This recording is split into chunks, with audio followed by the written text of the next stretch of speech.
ازيكم؟ النهارده جبت لكم الطريقه الاصليه للبيتزا، يعني مكونين فقط هنطلع بيها بيتزا طريه جدا وعجينه ناجحه وكمان طعمها حلو. يلا بينا بسرعه نبدا في الوصفه.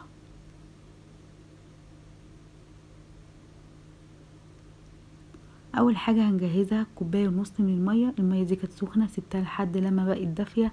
بعد كده ضفت عليها معلقتين كبار من زيت الزيتون، وكمان معلقه كبيره من الخميره الفوريه، ومعلقه كبيره من السكر. هنقلب بقى كل كده المكونات دي مع بعض لحد لما السكر والخميره يدوبوا. هنبدا نضيف 5 كوبايات كبار من الدقيق، والدقيق يكون لجميع الاغراض او مخصوص للبيتزا.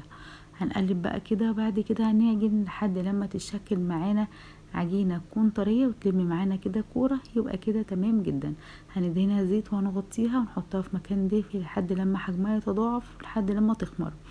الصوص بقى اللي احنا هنحطه على البيتزا: معلقتين كبار من زيت الزيتون، ملح، فلفل اسود، معلقه صغيره من الزعتر المجفف، وكمان فص من الثوم، كوبايه كبيره من الصلصه.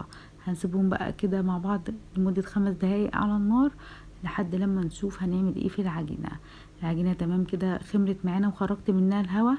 هنقسمها بقى على 4 قطع، يعني 500 جرام من الدقيق هيعمل لنا 4 بيتزات يكون حجمهم وسط. هنفرد بقى كده العجينه بسمك يكون رقيق كده زي ما انتوا شايفين، لان هنسيبها تخمر وبعد لما تدخل الفرن هتنتفخ تاني، وكمان يعني سمكها هيزيد شويه. فالبيتزا كل ما يكون سمكها رقيق كل ما يكون طعمها يكون احسن. يعني مش عايزين احنا بناكل العجينه تخينه او فينو، لا احنا عايزين ناكل بيتزا يكون طعمها حلو. الصلصه بقى اللي احنا عملناها او صوص البيتزا اللي احنا عملناه سيبناه يبرد تماما، فردناه على البيتزا، جبنه موتزاريلا.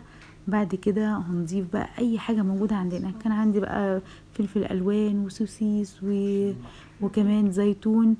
تمام كده. بعد كده بعد ما حطينا الجبنه وعليها الخضار اللي معانا او اي حاجه موجوده عندنا، هنحط كمان شويه كده من الجبنه الموتزاريلا على الوش علشان الحشوه كلها تمسك في العجينه وتمسك مع الجبنه، وكمان تدينا كده طعم حلو جدا. هندخلها بقى على فرن ساخن على درجه حراره 220 لمده 10 دقايق لحد بس لما الجبنه تسيح، والعجينه عشان سمكها مش تخين او مش سميك فبتستوي بسرعه جدا. بصوا بقى يا جماعه طريه جدا، مش قادره اقول لكم، هي كانت سخنه فمش قادره امسكها سبتها ما بردت شويه، طبعا كانت نص الصينيه اتاكلت يعني اول ما بردت. بصوا بقى وانا بقطعها بجد مش قادره اقول لكم قد ايه طريه وحلوه. سلام.